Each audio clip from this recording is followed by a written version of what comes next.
Muito obrigado pela sua apresentação. Nuno, disseram que não tinha uma apresentação, mas começaria então por si este espaço de debate, lançando-lhe a seguinte questão.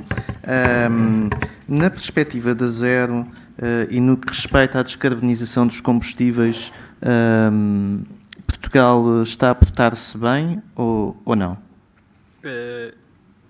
Falando especificamente desta questão dos biocombustíveis, nós não nos podemos esquecer, estamos a falar de Portugal, mas temos um enquadramento europeu e uma política que inicialmente era uma política boa, uma política de combatermos um problema que é um problema grave, que já afeta milhões de pessoas hoje em dia, mesmo na Europa, em que precisávamos de reduzir as emissões e começamos logo pela questão dos transportes, reduzir as emissões resultantes da queima de combustíveis fósseis com a incorporação de uma pequena percentagem, mas que é muito significativa em termos de redução das emissões.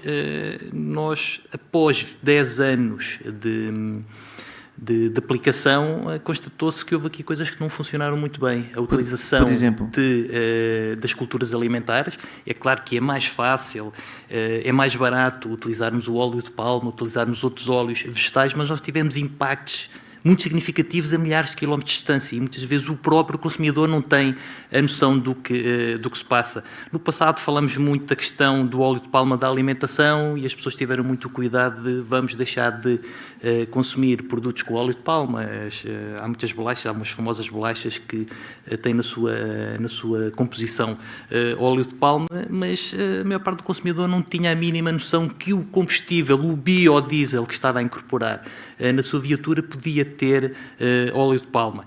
Mas houve uma evolução positiva na sua perspectiva? Houve uma evolução positiva. Se nós olharmos em termos europeus, a evolução ainda não é assim tão positiva, porque a quantidade de óleos vegetais que continuam a ser utilizados ainda são muito elevados. Os dados de 2020 falam que 80% dos biocombustíveis produzidos foram produzidos a partir de óleos virgens.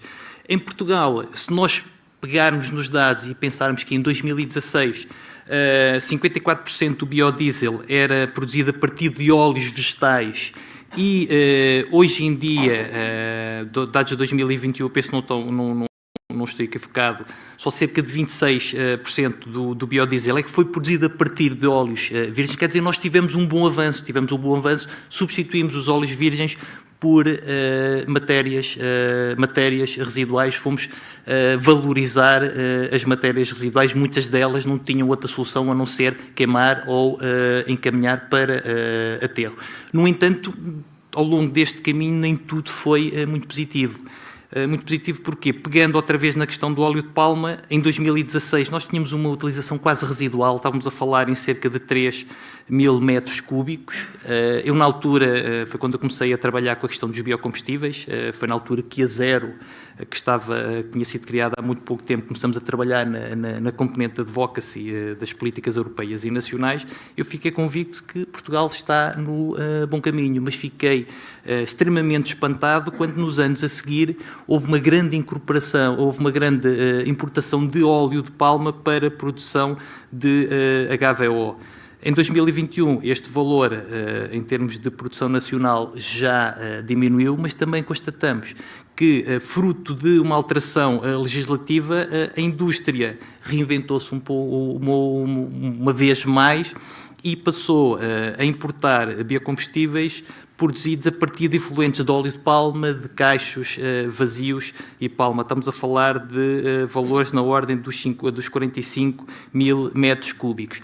Esta quantidade leva-nos a ter dúvidas. Será que estes valores são reais? Será que não estamos uma vez mais suspeitas de adulteração, de uma eventual fraude em termos de valores, aquele tipo de fraude que existe em termos de suspeição ao nível dos óleos alimentares usados que são importados em grandes quantidades para a Europa? Parece-nos que fizemos um bom caminho, um caminho positivo, mas falta fazer algo mais no futuro. Em primeiro lugar... Deixa-me só perguntar-lhe. Uma das coisas que foram debatidas ou analisadas no primeiro painel desta conferência foi a descarbonização através de biocombustível versus ou em articulação com outras formas de descarbonização. Ora, a mobilidade elétrica tem sido muito falada e tem tido algum avanço, e um avanço relevante em Portugal.